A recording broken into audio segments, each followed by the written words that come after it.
फिर मैं डिस्कस करने वाले हैं body fluid circulation. Body fluid circulation का दो पार्ट करते हैं, थोड़ा लॉन्ग है, थियोरेटिकल चैप्टर है। तो इसमें तुम्हारा circulatory pathway, human circulatory system और कार्डियक साइकिल और ईसीजी इलेक्ट्रोकार्डियोग्राफी सेकंड पार्ट में कर दूंगा।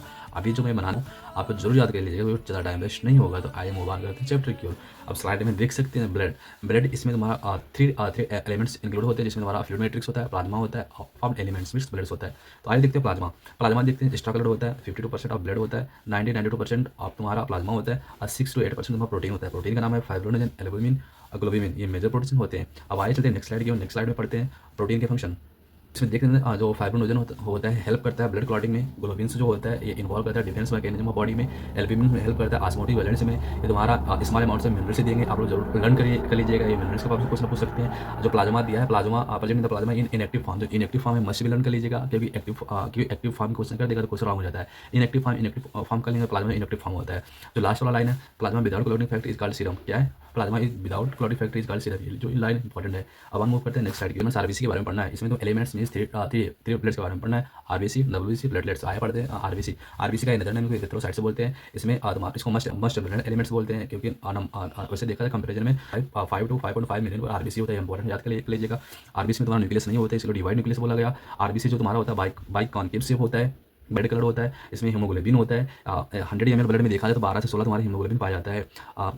आरबीसी जो होता है ब्लड जो आरबीसी एरिथ्रोसाइट्स होता है, इसका लाइफ स्पेन 120 डेज होता है। इसको ग्रेवयार्ड ऑफ आरबीसी बोला गया है। इसलिए ये जितने भी लाइन है ये बहुत ही इंपॉर्टेंट, आप लोग जरूर याद कर लीजिएगा। अब आइए चलते करते अब आइए मूव करते हैं नेक्स्ट स्लाइड। नेक्स्ट स्लाइड है लीकोसाइट में डब्ल्यूबीसी जो होता है ये तुम्हारा कलरलेस होता है। इसमें लैक ऑफ हीमोग्लोबिन मतलब कलरलेस होता है, हीमोग्लोबिन नहीं होता है। इसका नंबर 6 से 8,000 होता है। ये जो होता है जनरली इसका एज ए कंपेरिजन आरबीसी में देखा जाए तो इसका स्पेन कम होता है, शॉर्ट पीरियड में खत्म हो जाता है। इसमें two types of blood categories होते हैं, ग्रेनुलोसाइट, एक ग्रेनुलोसाइट। ग्रेनुलोसाइट्स में देखेंगे न्यूट्रोफिल्स, एसिनोफिल्स एंड बेसोफिल्स होते हैं। डिफरेंट टाइप्स ऑफ ग्रेनुलोसाइट होते हैं। एक ग्रेनुलोसाइट में देखेंगे न्यूट्रोफिल्स, एसिनोफिल्स एंड बेसोफिल्स होते हैं। ग्रेनुलोसाइट्स के पार्ट है, ये इंपॉर्टेंट ग्रेनुलोसाइट में कौन से ब्लड इंक्लूड है कैटेगरीज में, तो आप जरूर लर्न कर लीजिएगा। अब आगे देखते हैं न्यूट्रोफिल्स होते हैं सबसे, उसमें डब्ल्यूबीसी में देखेंगे, डब्ल्यूबीसी के पार्ट में देखेंगे ग्रेनुलोसाइट्स में सबसे न्यूट्रोफिल्स होता है जो 60 से 65 होता है। सबसे कम बेसोफिल्स होता है 0.5 से 1% होता है। फिर न्यूट्रोफिल्स मोनोसाइट जो होता है ये भी पूछ सकता है फैगोसाइटिक के फॉर्म में। जो न्यूट्रोफिल्स मोनोसाइट होता है 6 से 8% होता है, ये फैगोसाइटिक करता है। फैगोसाइट में जो फॉरेन ऑर्गेनिज्म इंटर करते बॉडी में, इसको किल करने के लिए तो फैगोसाइटिक्स बोला गया। कौन से फैगोसाइटिक्स? Neutrophils, monocytes. ये तुम्हारे इस प्रकार से इंपॉर्टेंट जो पॉइंट हो जाता है ये हो जाता है। जो बेसोफिल्स होता है, बेसोफिल्स सीक्रेट करता है एलिमेंट से भी याद कर लीजिएगा। हिस्टामिन, सेरोटोनिन, हेपेरिन जो मेन ग्रीन लाइट से हाईलाइट किया गया इंपॉर्टेंट वर्ड है, आप जरूरत कर लीजिएगा, क्योंकि इसमें तुम्हारा हिस्टामिन, सेरोटोनिन, हेपेरिन है। इन्फ्लेमेटरी रिएक्शन इसनोफिल्स होता है और रेसिस्ट इन्फेक्शंस का कॉज को याद कर लीजिएगा। मैचिंग फॉर्म में क्वेश्चन पूछ सकता है। आइए चलते हैं नेक्स्ट स्लाइड की ओर। ये जो स्लाइड है बहुत इंपॉर्टेंट है। ऐसे मतलब तुम्हारा डायग्राम बना सकता है किसी भी शेप में, उसका पूछ सकता है नाम क्या है, तो आप जरूर याद करेंगे। मैचिंग फॉर्म क्वेश्चन पूछ सकता है और प्लस वैसे भी रैंडम क्वेश्चन पूछ सकता है। कोई भी डायग्राम रिप्रेजेंट करके उसको नाम पूछ सकता है। तो आइए देख सकते हैं एलिमेंट्स इन द ब्लड। देखो आरबीसी जो सर्कल शेप होता है, फुली सर्कल शेप होता है, रेड सिंबल रहेगा। प्लेटलेट्स हल्का हल्का मतलब टुकड़े के शेप में रहेगा, तुम्हारा प्लेटलेट्स होता है। एसनोफिल तुम्हारा ये होता है हेडफोन की तरह, जैसे सर्कल बना रहेगा हेडफोन बना रहेगा, एसनोफिल्स बोलते हैं। डेसनोफिल्स मतलब तुम्हारा सर्कल के बेस में रहेगा, बट इतना सर्कल भी नहीं रहेगा कि ये मतलब बोल सकते हैं बेस डॉट डॉट रहेगा। न्यूट्रोफिल्स जो रहेगा ये डैमेज ऑफ हेडफोन रहेगा, ये भी याद रख लेगा। और मोनोसाइट जो होता है, मोनो तुम्हारा बीन शेप होता है, बीन से जैसे बीन होता है तो ऐसा होता है। लिम्फोसाइट होता है, भी लिम्फोसाइट्स होता है। तो कुछ इस प्रकार से आपका डायग्राम होगा, जरूर आप याद करिएगा। यहाँ से भी क्वेश्चन तुम्हारा बनता है।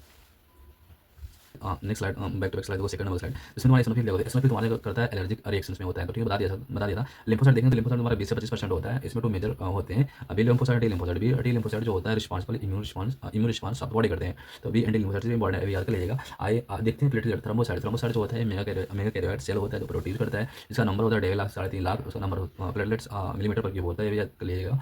इसमें देखने last involve coagulation clotting factor help करता है, तो मालूम होगा। और लास्ट जो स्टेटमेंट है इसमें दिया a reduction in their number can lead a clotting disorder, can lead excessive loss of blood from the body. ये जो लाइन है इंपॉर्टेंट जरूर याद कर लीजिएगा। अब नीचे जो दिया गया ब्लड ग्रुप में देखेंगे ब्लड ग्रुप जो दिया गया ब्लड ग्रुपिंग को has been done to such blood grouping होते हैं ABO grouping and Rh A grouping. Two types को ब्लड ग्रुप को 2 टाइप्स में बांटा गया है, एबीओ, आरएच।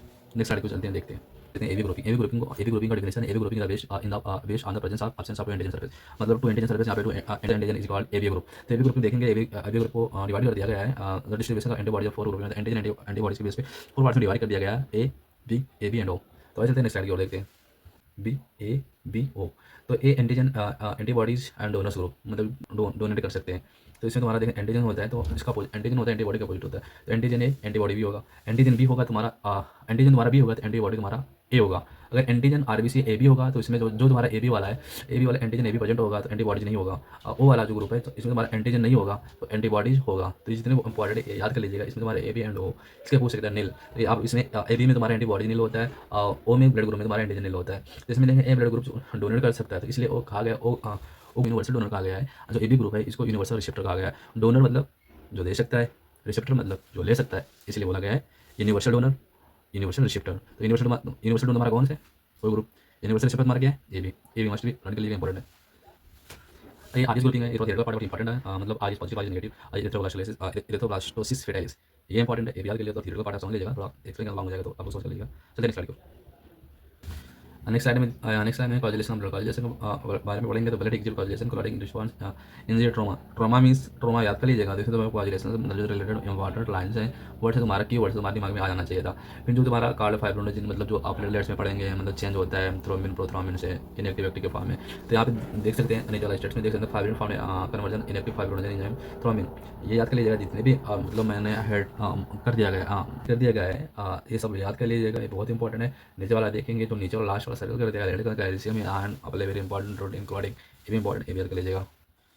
अनेक साल में देखा था लिम्फ में टिश्यू का डिस्कस किया था, इसमें पूरा दिया गया है। और टिश्यू क्या होता है तो ये पूरा हम थियरी बेस पे तो ये पढ़ना है, थोड़ा एक्सप्लेन करना मुझे अच्छा फील नहीं होता, लॉन्ग हो जाता है, इसलिए आपको जरूर याद ये सब जो मैंने हेडलाइन है आपको जरूर याद कर लीजिएगा। जैसे fluid release is called interstitial fluids, ये भी याद कर लीजिएगा। इंटरस्टिशियल मतलब बोले कीवर्ड है, मतलब इंटरस्टिशियल फ्लूइड बोला तुम्हारे लिम्फ आ जाना चाहिए। ऐसे हमारा स्पेशलाइज्ड लिम्फोसाइट्स का रिस्पांस इन में होता है, मतलब जो मैंने हाईलाइट कर दिया ये कीवर्ड है, लोग जरूर याद कर लीजिएगा। मैं थियरी एक्सप्लेन करूंगा, वीडियो लॉन्ग हो जाएगा, ये टाइम वेस्ट नहीं करना। तो आइए चलते हैं बॉडी फ्लूइड सर्कुलेशन के लास्ट पेज है डिस्चार्ज सिस्टम, ये भी इंपॉर्टेंट जरूरत लीजिएगा। स्टडी और बढ़ती है देखते हैं। तो डिस्चार्ज सर्कुलेशन सिस्टम, इसमें प्रेशर मतलब तुम्हारा हाई ब्लड प्रेशर, तुम्हारा ब्लड प्रेशर के बारे में दिया है। तो इसमें तुम्हारा ब्लड प्रेशर को ब्रेडिकार्डिया अटेकिया बोलते हैं, मीन इसमें नहीं दिया गया बट जो दिया है हाइपोटेंशन इज नॉर्मल, हाइपरटेंशन ज़्यादा। तो इसमें जो hypertension is the term blood pressure that higher than normal, मतलब तुम्हारा नॉर्मल से ज़्यादा होगा उसको हाइपरटेंशन बोलते हैं। तो 120/80, 120 तुम्हारा सिस्टोलिक होता है, 80 मींस तुम्हारा डायस्टोलिक होता है। इनसे देखेंगे तो 20 तुम्हारा होता है सिस्टोलिक होता है, जो 80 होता है तुम्हारा डायस्टोलिक होता है। इसका जो देखिए एमईसीजी होता है मिलीमीटर ऑफ मर्क्यूरी प्रेशर होता है, इसमें सिस्टोलिक डायस्टोलिक फॉर्म में होता है। तो तुम्हारा जो हाइपरटेंशन होता है, हाइपरटेंशन तुम्हारा 140 to 90 होगा, हाइपरटेंशन होता है। जब हाइपरटेंशन ब्लड प्रेशर होता है तो इसमें बॉडी के विटल ऑर्गन होते हैं लाइक ब्रेन किडनी ये सब डैमेज हो सकती है। एनीवे किसी भी जब 120 से हाइपर होता है तो ब्लड प्रेशर हमारा बढ़ता है तो जो विटल ऑर्गन बॉडी को डैमेज हो सकती है। आइए मूव ऑन करते हैं नेक्स्ट स्लाइड। इसमें देख सकते हैं, इसमें लिखा भी है hypertension high blood pressure to leads heart disease and also affected vital organ like brain kidney. अब चलते हैं CRD coronary artery disease. Coronary artery disease जो होता है इसको बोलते हैं एथेरोस्क्लेरोसिस बोलते हैं। The supply blood heart muscles का डिपॉजिट ऑफ कैल्शियम, इसमें जो मेन कीवर्ड क्या है और इसमें देखेंगे heart muscle deposit of calcium cholesterol fibres tissue में का ल्यूमन ऑफ आर्टरी नैरो। इसमें जो इंपॉर्टेंट पॉइंट है CRD means coronary artery disease, ये सब कीवर्ड है, जरूर याद कर लीजिएगा। अब इसमें देखिए नेक्स्ट स्लाइड को चलते हैं एंजाइना। अब नीट फाइनल में क्वेश्चन बनेगा पूछेगा तो जरूर आप लोग याद कर लीजिएगा। एंजाइना क्या है, एंजाइना को एंजाइना पेक्टोरिस बोलते हैं। इसमें चेस्ट पेन होता रहता है, नो इनफ ऑक्सीजन, मतलब एंजाइना क्या होता है ऑक्सीजन जिस मात्रा में पहुंचना चाहिए उस मात्रा में ऑक्सीजन नहीं पहुंच पाता है, जिससे हार्ट मसल्स डैमेज हो जाती हैं, मतलब एक्यूट चेस्ट पेन हो, मतलब हार्ट मतलब चेस्ट पेन होने लगता है, जैसे पापा ने इसको एंजाइना बोलते हैं। This angina means women any as but more common among middle age lady course condition after, मतलब ये किसी भी हो सकता है, ऐसा नहीं वोमेन मेन एंड वोमेन में सब में हो सकता है और एनी कोई भी मतलब एज में आ सकता है, इसको एंजाइना पेक्टोरिस बोलते हैं। हार्ट फेलियर में देखेंगे, heart failure means state heart is not pumping blood effectively enough near the body. Sometimes it's called congestive heart failure because congestion in the lungs. One of the main symptoms of the disease. Heart is the same cardiac arrest. Heart stop beating. Heart attack when the heart muscle suddenly damage indicate blood supply. इसमें देखो तुम्हारा दिया है heart failure. Heart failure क्या, heart failure not pumping blood, heart failure में not pumping blood effectively, इसको heart failure बोल दिए। अब इसमें देखेंगे कार्डियक साइकिल देखेंगे तो हार्ट स्टॉप बीटिंग होता है। हार्ट अटैक देखेंगे heart is not supply damage indicate blood supply. या सिंपल सी बात है, तुम्हारा एंजाइना है और हार्ट फेलियर है, ये बहुत इंपॉर्टेंट क्वेश्चन, इसको पढ़ लेना। जो हार्ट अटैक होता है, हार्ट फेलियर होता है, कार्डियक अरेस्ट होता है, ये बहुत इंपॉर्टेंट जरूरत कर लीजिएगा। इस प्रकार से मैं चैप्टर को एक्सक्लूड कर दिया क्योंकि यार मैं थियरी लेने बड़ा बहुत लेट हो जाता है, जो जैसा पढ़ा मतलब वैसे समझ लेना। लेकिन ये चैप्टर आप वॉच करने के बाद जरूर जाकर एक बार एनसीईआरटी पढ़ लेना, थोड़ा ईजी होगा। तो भाई thank you, great day, have a nice day, bye.